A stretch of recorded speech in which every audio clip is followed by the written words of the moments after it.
Esse é o programa Eclésia dessa noite, falando sobre os Padres do Deserto. Os Padres do Deserto é um recorte histórico, um período na história da Igreja, onde alguns padres, no sentido de paternidade, mestres, professores da Igreja, que num período conhecido como patrística, que vai do século II ao século VII, a gente destacou um recorte lá dentro, mais ou menos no século III, onde começou, até o final do século V, até mesmo avançando ao século VI, numa determinada região do Egito, onde surgiram algumas mentes brilhantes e santas de alguns grandes homens, liderado e começado essa história por Santo Antão, também conhecido como Antônio Grande ou Antônio Abade, né? O grande Santo Antão, que talvez é o pioneiro, talvez não, é o pioneiro da vida monástica no Oriente. Agora, só lembrando, Padre Guido, a gente falou de Santo Antão bastante no bloco anterior, mas a primeira pessoa que pensou na vida eremítica, o senhor já explica pra gente o que é isso, o que é um eremita, não foi Santo Antão, antes dele ainda teve Paulo de Tebas. Paulo de Tebas é tido na história da Igreja como o primeiro eremita da história da Igreja. Agora, Padre Guido, antes ainda de Paulo de Tebas e antes ainda da Igreja ser instalada como a gente conhece, sim, São João Batista não teve uma espécie de vida assim retirada também? Não uma espécie, é um autêntico eremita, porque João Batista recebeu como vocação retirar-se no deserto, alimentando-se do que encontrava por aí, trajando uma roupa feita de pelo de camelo, fala o Evangelho de Mateus, né? E de lá depois, com uma idade já adulta, foi ele que começou a gritar: convertei-vos, crede no Evangelho, porque entre vocês está vivendo uma pessoa diante da qual eu não sou digno nem de carregar as sandálias. Certo. Sim, é um exemplo muito belo de São João Batista, o precursor de Jesus, né? Agora, gente, esta presença de pessoas, vamos responder à sua pergunta, né? Que significa eremita? Eremita significa uma pessoa que vive num eremo. Eremo é um lugar solitário no deserto, longe de qualquer comunicação com o mundo, certo, diretamente contemplando a natureza, certo, de tudo que Deus cria, e fazendo com que a natureza seja um instrumento de um louvor constante para Deus. Certo. A pessoa que vive no eremo não vive em comunidades, certo, vive sozinha. Se retira para uma região e lá vive solitário. Sim. Por exemplo, em Assis, na Itália, terra de São Francisco, a um certo ponto, quando Francisco notou que a família que estava se formando com o nome de franciscano estava aumentando cada vez mais, entre aspas, quando ele faleceu já eram 2.000 monges, ele, a um certo ponto, notou que não era a sua vocação nesta aqui, se retirou num eremo, também lá no cima do monte, a mais de 1.000 metros de altura, tem este eremo onde Francisco fez uma vida 100% contemplativa, certo, louvando a Deus sem dialogar com ninguém, etc. Temos os ascetas, você me pediu, né? Então, ficar bem clara a diferença aqui, a gente entender um pouco mais esse tipo de expressão. Bom, sim, eremita, eu estava explicando, então, alguém que se retira, vive solitário, de maneira contemplando a Deus a vida toda, isso é um eremita. Sim. Ermitão e eremita é a mesma coisa? Exato, podemos dizer que é a mesma coisa. E tem um outro nome antes de eu explicar o que é uma seta. Eu já ouvi também, Padre Guido, a expressão anacoreta. Anacoreta é um sinônimo também de eremita. Então anacoreta é a mesma coisa. Exato, né? São palavras um pouco diferentes, mas dizem a mesma coisa, né? E uma seta? Uma seta ou um místico, né? É uma pessoa que, como nós, feita de carne humana, né? Certo. Mas que vive como se não estivesse nesta realidade. Vive numa contemplação tão pura que quase não pertence ao mundo. E olha, gente, temos tantos ascetas na história, sobretudo nesta época da vida da Igreja, que deixaram, inclusive, escrito páginas de uma teologia tão profunda que até hoje custamos entender. Os ascetas, gente, foram inspiradores para muitas outras pessoas, com a sua palavra, com os seus escritos, deixaram uma herança de um patrimônio extraordinário para a cultura e para a mística da mesma igreja. Asceta tem a ver com a palavra ascese. Ascese. Né? Isto é subir. É um estado de vida não comum, certo? Que busca uma elevação espiritual. Uma elevação espiritual, seja numa direção espiritual para terceiros, orientando também e, sobretudo, dando um profundo testemunho, né, de uma vida autenticamente cristã. Padre Guido, como a gente já conversou aqui anteriormente, até no bloco anterior falamos sobre isso, não necessariamente todos esses padres do deserto, até mesmo os padres da igreja, não eram sacerdotes. Não. E a gente está falando assim, é o início da vida monástica, quer dizer, a partir daí começou a existir monges na igreja. Monges. Então, não necessariamente o monge é um sacerdote. Não, absolutamente. Inclusive, nós temos os grandes, Francisco de Assis, por exemplo, não chegou, era diácono.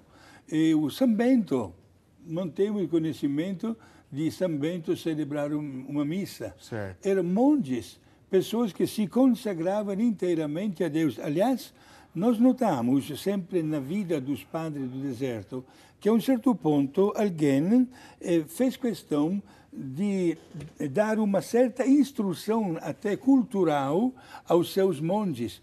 Sobretudo porque dentro daquele silêncio místico que enfeitava o dia e a noite, sobretudo nos horários noturnos, os monges, mesmo vivendo de total silêncio e contemplação, se reuniam para louvar a Deus através do canto dos salmos, às vezes 3, 4 horas, todas as noites. Certo. E estes primeiros mestres dos padres do deserto notaram que havia monges piedosos, 100%, só que não sabiam ler. Certo. E encontraram algumas alternativas, por exemplo, como nós sabemos, está registrado inclusive nos documentos, ao passo que os monges que cantavam e louvavam a Deus através dos salmos, os que não sabiam ler nem escrever estavam numa capela ao lado, digamos assim, rezando um rosário, 150 Ave Maria,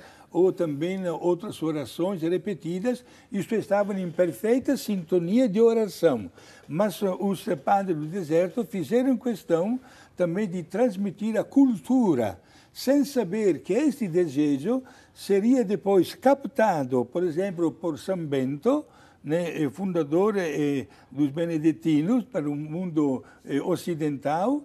E olha, gente, temos que tirar o chapéu hoje, 2000 anos depois, diante da cultura e do patrimônio, né, cultural que todas as bibliotecas beneditinas conseguiram guardar zelosamente e que hoje são para nós um instrumento de aprofundamento até da mesma doutrina cristã. Interessante que o senhor usou a expressão rosário, eu achei bacana, porque não necessariamente no início da igreja, nesse período, ainda não tinha um rosário como a gente conhece hoje. 150 Ave Marias até então, né? Que rezava-se a Nossa Senhora quando tinha apenas 3 mistérios, depois o Papa João Paulo II acrescentou o 4º.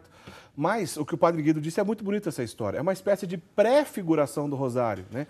Porque enquanto aqueles monges que já tinham algum tipo de cultura, que sabiam ler, rezavam os salmos, por exemplo, 150 salmos durante o dia, num outro espaço, aqueles que não sabiam, rezavam Ave Marias, né? Oração do Pai Nosso, uma pré-figuração do rosário. É bonito isso, né, Padre Guido? Que depois, no século seguinte, vai se transformar no rosário mesmo, né? Mas, então, quer dizer, Padre Guido, que esse despertar para a cultura, né, que aconteceu na vida monástica, acabou influenciando até mesmo a nossa geração. E a gente deve muito isso a São Pacômio, não foi? Foi ele que começou com essa história? Sim, São Pacômio, ele copiou, digamos assim, ficou encantado com a metodologia de Santo Antão. Certo. E levou, inclusive, para outros países da Ásia. Olha que Santo Antônio estava no deserto de Nitria, no Egito, portanto estamos na África. E ele levou para a cultura da Ásia este mesmo estilo de vida de Santo Antão. E fez questão de submeter à apreciação dos bispos esta nova forma de vida religiosa contemplativa. Olha, gente, não existia nenhuma regra, digamos assim, nem de obediência, nem de pobreza, mas existia uma vida real de tudo isso. Isto é, obedecer ao Pai, obedecer à lei de Deus, né? Obedecer à palavra do Evangelho, certo? Não usar nenhuma máscara de hipocrisia, nenhuma falsidade ideológica. E toda esta gente, os eremitas, anacoretas, os ascetas, os monges, procuravam, né, no silêncio do deserto, praticar tudo isso. Claro que houve um período também, né? A igreja sempre evoluiu, continua evoluindo até hoje. Houve um período no qual alguém achou por bem estruturar também a vida do deserto. Certo. Foi aí que nasceram os primeiros grupos de monges que viviam a mesma santidade, mas em grupo, às vezes chefiados por um superior, no campo feminino, também por uma superiora, né? E mesmo permanecendo o dia inteiro separados, um longe do outro, etc., cada um na sua cela, ou até no seu jardim, louvando e fazendo penitência, etc. Porém, uma vez por dia ou de noite se reuniam para louvar a Deus. É interessante, está documentado que ninguém sabia nem o nome do outro. Puxa vida. Um silêncio total. Inclusive, está até registrado alguns episódios que para nós hoje ficamos até sem comentário. Por exemplo, quando chegava a notícia do falecimento de um parente íntimo de um monge, de um eremita, por exemplo, né, de um cenobita que vivia em grupos, o superior avisava a comunidade: olha que um parente de alguém de vocês veio falecer, sem dizer quem era. O resultado qual era? Todos os monges rezavam. Quer dizer, o luto era coletivo. Era coletivo. Uma maneira que era encontrada para ter até uma expressão até de dor, como também de fé diante do mistério da morte, mas compartilhado numa maneira coletiva. Ô, Padre Guido, só faltava o senhor explicar o que era cenobita, mas agora o senhor já explicou. Sim. Né? A anacoreta, eremita, está claro que é alguém que se retira, vive isolado, em vida contemplativa. Os cenobitas, Padre Guido, então, são aquelas pessoas que viviam algum momento do seu dia em comunidade. Comunidade. Podia ser, por exemplo, passar o dia como um eremita, mas à noite um jantar em comum e morando todos numa casa em comum. Perfeito, é isso? sim. E foi São Pacômio que foi o idealizador deste estilo de vida, né? Certo. E quando naturalmente se formou uma comunidade, aí sim se tornou necessário um estatuto, digamos assim, um regulamento, né, pela observância destes momentos da vida comunitária, né? Certo. Ed é interessante, minha gente, notar que até hoje várias ordens de vida contemplativa masculina e feminina não seguem o horário nosso comum do dia e da noite. Né? Modificam até o horário, mas sobretudo nas grandes horas da noite e nas primeiras horas do dia estão reunidos para louvar a Deus. Eu, preparando este programa de hoje, né, te comuniquei, Eric, né, que quando fiz a minha profissão religiosa perpétua na Itália, fiz uma experiência de um mês de retiro num destes mosteiros dos padres trapistas, que são exatamente eremitas de vida certamente de clausura, né, de silêncio total, etc.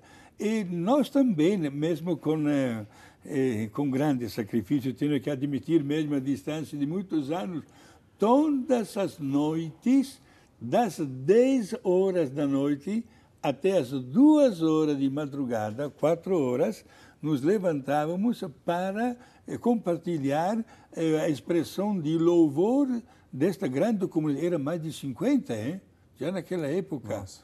De louvor a Deus nos horários noturnos. Quer dizer, Padre Guido, que essas grandes ordens religiosas antigas, né? Como o senhor falou de uma delas, os monges trapistas, também tem os cistercienses, né? Sim. Os cartuchos também, né, Padre Guido? Fundado por São também, Bruno, né? Sim. É outra também.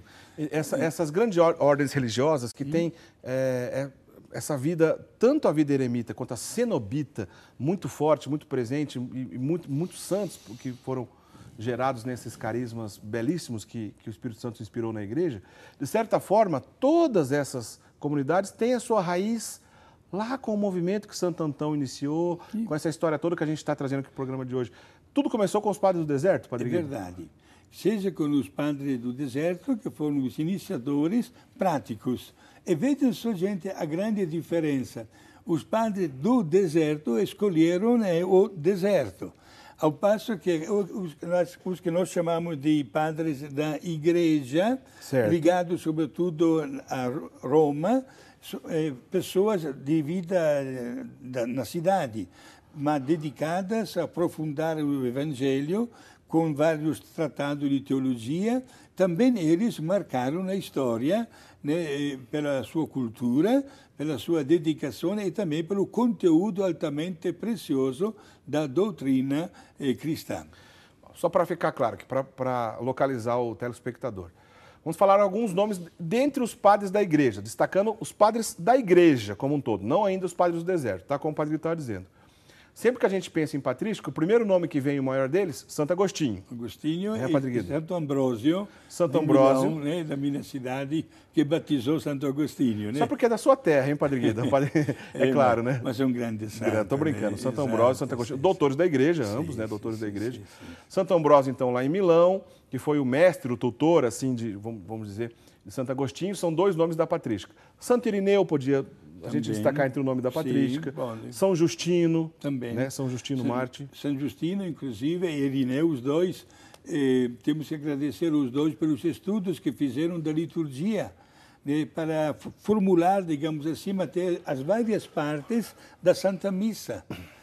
O interesse que eles colocaram, por exemplo, o ato penitencial, as leituras, o evangelho apropriado, a consagração, foi porque Jesus não deixou nada escrito e nem assinado, né? Mas esses grandes homens acharam por bem estruturar também liturgicamente os momentos altamente teológicos da doutrina de Jesus. O senhor citou aí uma frase de Tertuliano, que era um padre da igreja, né? Orígenes também era um padre da igreja, enfim, são muitos. Santo Inácio de Antioquia, enfim, tantos grandes santos da igreja, e onde estavam, como o Padre Guido disse, as raízes da nossa fé, né? As raízes da fé católica, esses grandes homens foram desenvolvendo ao longo dos séculos, especialmente até o século VII, né, Padre Guido? Sim. Agora vou lembrar alguns nomes específicos dos padres do deserto. Entre os padres do deserto, é claro, o primeiro grande, Santo Antão, não tem como, né? O pai da vida monástica no Oriente. Eu falei do Paulo de Tebas, que foi o primeiro eremita da igreja, vamos dizer assim, mas tem ainda, ó, Arsênio o Grande, é um padre do deserto. Macário do Egito, o senhor falou já de São Macário, Macário do Egito. Tem São Pacômio, né? Xenouda é um nome muito comum entre os religiosos, alguns ortodoxos e até outros orientais. Enfim, são grandes nomes dos padres do deserto. E tem pelo menos outros dois doutores da igreja que também estão ligados a essa espiritualidade do padre do deserto. O senhor já comentou sobre ele. Não são considerados exatamente um membro desse movimento chamado Padres do Deserto, mas foram influenciados diretamente por eles. Atanásio, Santo Atanásio de Alexandria. Alexandria é a região da igreja do Egito, né? Então, Santo Atanásio, um doutor da igreja, fortemente influenciado. E o outro doutor da igreja... São Crisóstomo. São João Crisóstomo, exatamente. Então, quer dizer, Padre Guido, a gente está dizendo de grandes nomes, assim, em poucas palavras. São gigantes, né, Padre Guido? São verdadeiras colunas da igreja. Ed é interessante também notar um pormenor, Eric, que o mundo cristão da época, considerando o Ocidente e o Oriente, havia um entendimento e uma troca até de santidade extraordinária. E com os padres do deserto, estamos em outro continente ainda, na África. Olha como as várias dimensões da vida da igreja começavam a pegar firmemente pé, né? Seja numa vida de ação, de catequese, de evangelização, como também numa vida de silêncio, de renúncia, de contemplação. Bonito. Padre Guido, a gente vai por mais um intervalo, daqui a pouquinho a gente volta para o último bloco do programa Eclésia. Eu queria que o senhor comentasse um pouquinho sobre os ditados do Padre do Deserto, dos Padres do Deserto, que é uma coisa muito famosa, você vai explicar pra gente daqui a pouquinho, tá certo? Então, olha, não sai daí, daqui a pouquinho a gente volta para falar um pouquinho dos ditados dos padres do deserto. O Padre Guido vai explicar certinho o que significa isso. Não sai daí, a gente volta já já.